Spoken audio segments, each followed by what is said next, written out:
Central Force habadi CAPF na LEIGADABA jaga singda sengkot saganabagidamang notice ama thorakle hairiba sengkot sagatgadaba maphamsing adu gi list adu mayamda khanghanjarake.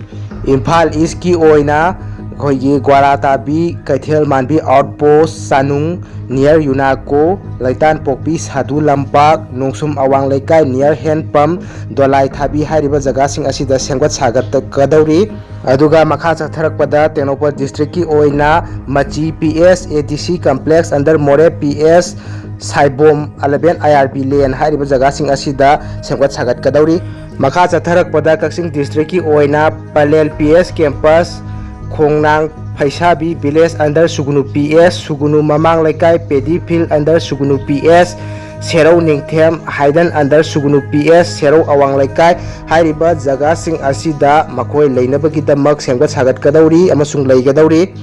Thobal district ki oina Nongpok Sengmai PS Hairok hairiba jaga sing asida makoi leinaba senggat sagat kadawri.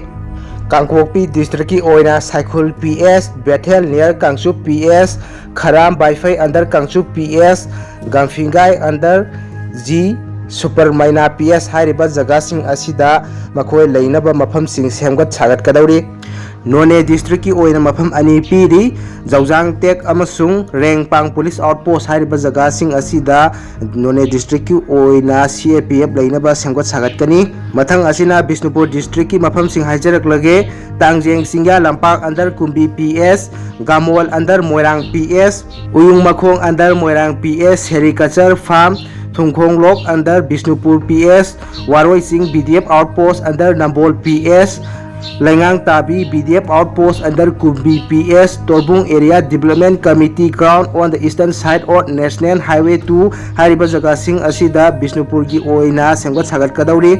Makha tarakpada Tamenglong district ki oina Kaimai Ol Kaifundai hariba jaga sing asida senggot sagat kani. Aduga Jiribam district ki oina Sota Bekra amasung Bora Bekra hariba jaga sing asida leigani.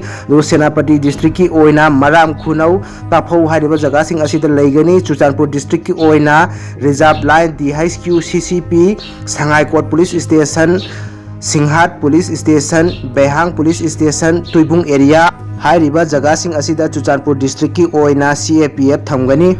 Makha tarakpada Imphal West ki oina Kaithel Manbi DAB Resort Kadangban Part 2 Kangchup Chingkhong Phayeng Ching Laikai Kautruk Senjam Chirang Khongnang Pokpi Kanglatongbi Santipur Sekmai River Bank opposite side of Luang Sanggol Phailen Village aduga Ukhul district ki oina Litan PS hairiba jaga sing asida CAPF thamgani. Hairiba mapham asi bunna yangkhaini hairi masida changadaba amount sing adu pithokli masi senggat sagatnaba hojik leirani haibana te masi leinabagidamak senggat sagatkani haibagi notice aduni mayam loi phau yengbibagidamak thagat pongjok sari amasung video asi share tobiu haina ningsing jari. Thank you.